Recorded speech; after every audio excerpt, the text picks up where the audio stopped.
আমি মোহাম্মদ নাজিমুদ্দিন।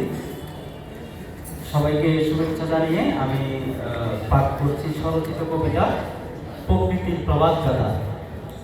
সভ্যতার ভিড়ে মানুষ হারায়, আলোর খোঁজে আধারই পায়।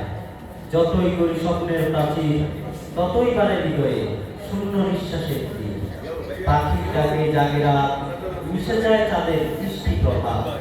উড়ে চলে তারা নীল গগনে, প্রেমের সুর বয়ে যায় বাতাসের মনে। গাছ বলে চুপে চুপে কথা, হাওয়ায় বাজে বিষাদের ব্যথা। ঝিঝির সুরে স্তব্ধ রাত, স্বপ্ন বনে তারা আসে প্রভাত। পলাশের আগুনে রাঙা পাহাড়, ফুলে ভরে ওঠে রঙিন প্রভাত। সুবাস ভেসে আসে বাতাসের সুরে, মন হারায় নীরব ধ্যানে দূর সীমানা দূরে।